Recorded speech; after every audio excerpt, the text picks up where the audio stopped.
Hai Sobat Sejarah, selamat datang di Cerita Putih Abu History, tempat kita ngebahas sejarah Indonesia dengan gaya anak SMA, santai tapi ngena. Episode kali ini, kita bakal balik ke tahun 1950-an, masa dimana Indonesia baru merdeka, tapi belum benar-benar damai. Kita bakal ngebahas tentang PRRI dan Permesta, dua gerakan pemberontakan yang sempat mengguncang NKRI. Kok bisa sih sesama bangsa sendiri sampai angkat senjata? Apa sih yang jadi penyebabnya? Dan apa pelajaran yang kita ambil buat generasi sekarang? Tenang, semua bakal kita bahas dengan gaya yang ringan dan mudah dipahami. Let's go! Peristiwa PRRI dan Permesta muncul pada akhir tahun 1950-an karena ketidakpuasan daerah terhadap pemerintah pusat. Pembangunan dianggap tidak merata, hasil kekayaan alam daerah lebih banyak dinikmati pusat, sementara daerah di luar Jawa tertinggal. Dominasi Jawa dalam politik dan pembangunan semakin menimbulkan kekecewaan. Ketegangan juga terlihat di bidang politik dan militer. Pemerintah dinilai memihak kelompok tertentu dengan kepemimpinan Soekarno yang dominan, sedangkan perwira daerah merasa dipinggirkan dari jabatan penting. Kondisi ekonomi yang memburuk, inflasi tinggi, dan pembagian anggaran yang tidak adil semakin memperparah keadaan.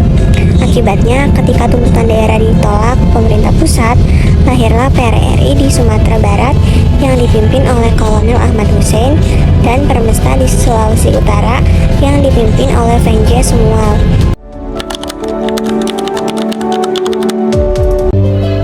Selain itu, muncul juga anggapan bahwa Presiden Soekarno semakin condong ke Partai Komunis Indonesia. Hal ini membuat tokoh daerah dan militer dan komunis semakin khawatir dan memperkuat alasan mereka untuk menentang pemerintah pusat. Kedekatan Soekarno dengan PKI terlihat dari seringnya ia bekerja sama dengan partai tersebut dalam politik nasional. PKI diberi ruang lebih besar di pemerintahan, sementara partai lain seperti Masyumi dan PSI justru ditekan. Kondisi ini membuat tokoh-tokoh di daerah yang berafiliasi dengan Masyumi merasa semakin tersisih. Bagi kalangan militer, pengaruh PKI dianggap berbahaya karena bisa mengancam stabilitas dan melemahkan peran Angkatan Darat. Maka, isu kedekatan Soekarno dengan PKI bukan hanya soal politik, tapi juga menyangkut arah ideologi bangsa. Kekhawatiran inilah yang akhirnya membuat sebagai tokoh sipil dan militer di daerah semakin yakin untuk mendirikan PRRI dan Permesta sebagai bentuk perlawanan terhadap pusat. Dampak dari pemberontakan PRRI Permesta. 1. Politik.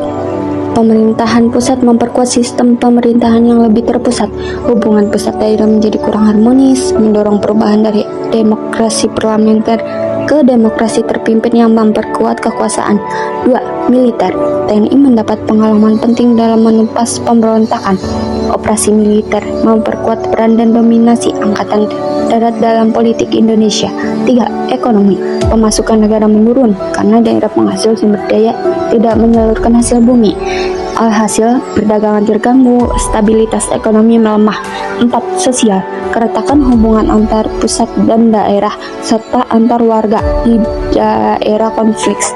Banyak korban jiwa, kerusakan kota seperti Kota Padang, Pekanbaru, Manado, dan pengungsian.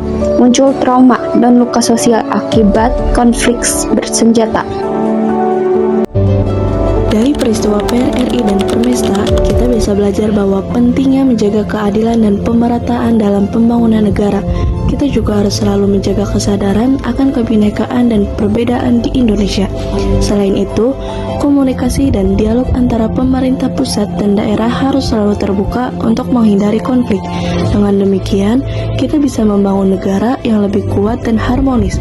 Jadi, pelajaran besarnya adalah perlunya menjaga keadilan, persatuan, stabilitas politik, dan komunikasi yang sehat antara pemerintah dan rakyat agar peristiwa serupa tidak terulang lagi.